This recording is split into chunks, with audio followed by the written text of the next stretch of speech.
आइए बच्चों, अगला चैप्टर हम लोग हाइट्स एंड डिस्टेंस पढ़ते हैं, ठीक है ना। तो यहाँ पे कुछ हम लोग जानकारी ले लेते हैं क्वेश्चन सॉल्व करने से पहले कि क्या क्या जानना जरूरी है वो देख लेते हैं, है ना।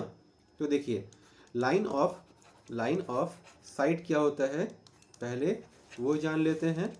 फिर एंगल ऑफ एलिवेशन क्या होता है वो जान लेते हैं, ठीक है ना। और एंगल ऑफ डिप्रेशन क्या होता है वो जान लेते हैं, ठीक। देखिए, जब कोई ऑब्जर्वर है और वो कोई ऑब्जेक्ट को देख रहा है तो इस लाइन को हम लोग बोलेंगे लाइन ऑफ साइट। और ये जो हॉरिजॉन्टल लाइन होगा ऑब्जर्वर का वो line of site.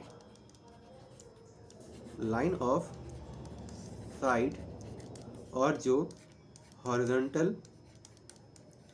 Horizontal line के बीच में एंगल बनेगा उसे हम कहेंगे एंगल ऑफ एलिवेशन। क्या कहेंगे? एंगल ऑफ एलिवेशन, ठीक है। अब मान लीजिए कहीं कोई हाइट पे ऑब्जर्वर है, ठीक है, और उसके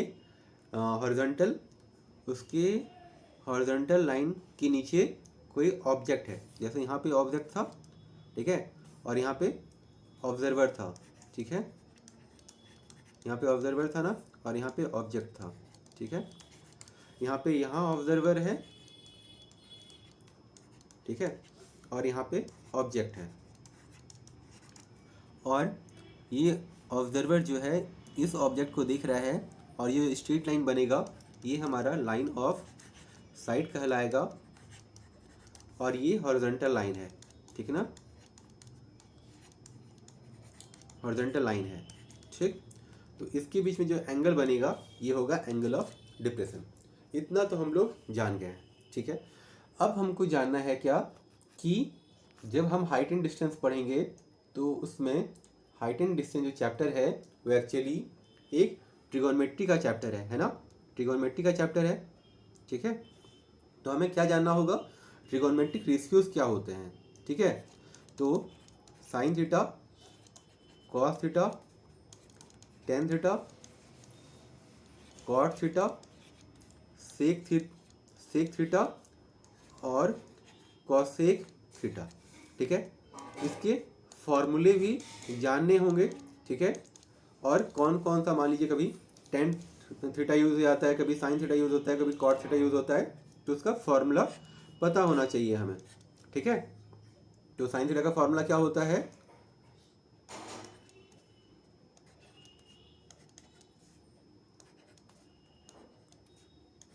देखिए साइन थीटा का फॉर्मूला है perpendicular by hypotenuse. Cos theta का फॉर्मूला है बेस बाई हाइपोटेनियस। और टेन थीटा का फॉर्मूला है परपेंडिकुलर बाई बेस, ठीक है। अब देखिए आप इसे याद कैसे रख सकते हैं, ठीक ना। तो आप इसे ऐसे देखो, पढ़ो बच्चों पढ़ो, ठीक है। तो हम ऐसे इसे कैसे याद रखेंगे, तो हम ऐसे याद रखेंगे, जो ऊपर वाला है उसे हम इस तरीके से याद करेंगे, पढ़ो बच्चों पढ़ो, हाँ हाँ बोलो, ठीक है। अब इसी तरह इसका भी होगा फॉर्मूला। हम यहाँ पे नीचे से स्टार्ट करेंगे, पढ़ो बच्चों पढ़ो, हाँ हाँ बोलो। अब एक्चुअली ये है क्या, पी क्या है, एच क्या है, बी क्या है, वो देख लेते हैं। एक हमारे पास राइट एंगल ट्रायंगल है, तो ये हमारा परपेंडिकुलर है, ये हमारा हाइपोटेनियस है और ये हमारा बेस है। जब ट्रायंगल 90 डिग्री का है और ये एंगल थीटा है, ठीक ना। तो थीटा यहाँ पे ये है, ये सारे ट्रिगोनोमेट्रिक रेशियोज हैं हमारे, ठीक है, ये ट्रिगोनोमेट्रिक रेशियोज हैं। और ये परपेंडिकुलर है, ये हाइपोटेनियस है, ये बेस है। चलिए इतना समझ में आ गया।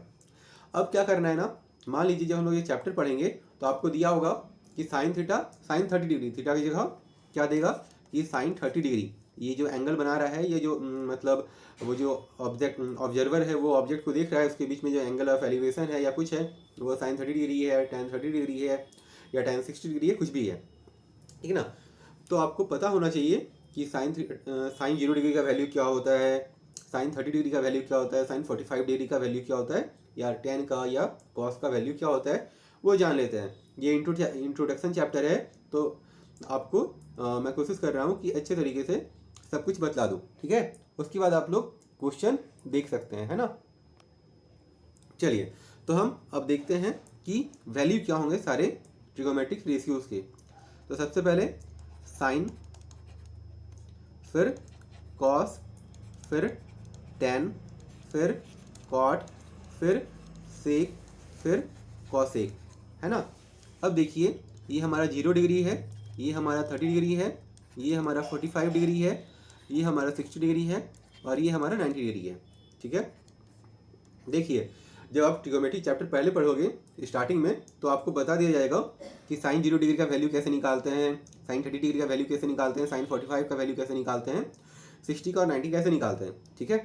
पर एक काम करो, आप प्लीज़ इसे याद कर लो, ठीक है। इसे एटलीस्ट साइन का याद कर लो, ठीक है ना। उसके बाद बाकी आप निकाल लोगे। देखो कैसे, ये 0 डिग्री, 0, 1/2, 1/√2, √3/2, और ये 1 है, ठीक है। ये 0 है, ये 1/2 है, ये 1/√2 है, √3/2 है, और ये 1 है, ठीक है। अब आप कॉस का कैसे निकालोगे, तो इस जो पहला साइन का वैल्यू उसको आप रिवर्स कर दो। 1 यहाँ पे 1 है, तो आप यहाँ पे 1 कर दो। √3/2 यहाँ पे है, √3/2, तो आप इसे यहाँ कर दो। 1/√2 यहाँ पे हो जाएगा, फिर ये 1/2 यहाँ पे आ जाएगा, और ये 0 यहाँ पे आ जाएगा, ठीक है। अब क्या करो, tan का फॉर्मूला क्या होता है, sine theta by cos theta, ठीक है ना। tan का फॉर्मूला क्या होता है, sine theta by cos theta. उस हिसाब से ये 0/1 हो जाएगा, यहाँ पे ये 0/1 हो जाएगा, और 0/1 क्या होता है, 0 होता है, ठीक है ना। तो ये 0 हो जाएगा। अब ये इस जगह पे हम लोग क्या करेंगे, तो 1/2 और √3/2 करेंगे, है ना। 1/2 और √3/2 करेंगे, तो क्या हो जाएगा, 1/2 इंटू 2/√3, तो ये 2 कट जाएगा, तो 1/√3 हमारे पास आ जाएगा, तो 1/√3, 1/√2, फिर इसको उल्टा कर देंगे, 1/√2 इंटू √2/1, ये कट जाएगा, तो ये क्या बचेगा हमारे पास 1। फिर यहाँ पे क्या है, √3/2 इंटू 2/1, तो ये क्या होगा, 2 कट जाएगा, √3 हो जाएगा, ठीक है। फिर 1/0, इस जगह पे क्या होगा, 1/0, ये नॉट डिफाइंड होगा, ठीक है। ये क्या होगा, नॉट डिफाइंड, नॉट डिफाइंड, ठीक है। अब देखो, एक बात बहुत इंपॉर्टेंट है, आप समझ लो, ठीक है ना, कि आप नॉट डिफाइंड और इन्फिनिटी को एक मत समझना, ठीक है। नॉट डिफाइंड और इन्फिनिटी को एक मत समझना। इन्फिनिटी क्या होता है कि जब आप नंबर्स को रीड करते हो, जैसे 1 2 3 1 मिलियन, 10 मिलियन, लाख, या फिर जैसे lakh, million, trillion, billion, trillion, जैसे भी जाओ, ठीक है, लास्ट में वो नंबर कभी ख़त्म नहीं होंगे, ठीक है। वो नंबर कभी ख़त्म नहीं होंगे। कोई आपको बोले 1 बिलियन, 10 मिलियन, तो आप उसका और बोलोगे 1 लाख बिलियन, या 10 लाख बिलियन, या 1 बिलियन बिलियन, या 1 ट्रिलियन ट्रिलियन, वो नंबर कभी ख़त्म नहीं होंगे, तो वो इन्फिनिटी होता है। लेकिन हम जब किसी नंबर को 0 से डिवाइड करते हैं, तो वो नॉट डिफाइंड होता है, ठीक है ना। चलिए, अब ये जो नॉट डिफाइंड यहाँ पे है, वो यहाँ पे भी नॉट डिफाइंड होगा, ठीक है। ये उल्टा कर देंगे, कॉट क्या होता है, 10 का उल्टा होता है, तो ये हमारा नॉट डिफाइंड होगा। फिर ये √3 है, तो ये √3 होगा, ये 1 होगा, ये 1/√3 होगा, और फिर ये क्या होगा, 0 यहाँ पे हो जाएगा, ठीक ना। अब सेक का फॉर्मूला क्या होता है, सेक का फॉर्मूला होता है 1/cos, और कॉसेक का फॉर्मूला होता है 1/sin। तो आप देख लो और समझ लो पहले कि आप कैसे निकालोगे, बाकी आप खुद से निकालना, या मैं आपको बता देता हूँ सारा, है ना। देखो, ठीक है। तो सेक का फॉर्मूला क्या होता है, 1/cos, ये सेक का होता है 1/cos, और ये कॉसेक का होता है 1/sin। तो अगर सेक का हमारा क्या है, 1/cos है, तो 1/ इस पोजीशन पे हम 1/cos करेंगे, तो वो 1/1 होगा, तो यहाँ पे वैल्यू क्या हो जाएगा, 1, ठीक है। उसके बाद अगर इस जगह पे करेंगे, तो क्या होगा, 1/√3/2, 1/√3/2, ठीक है।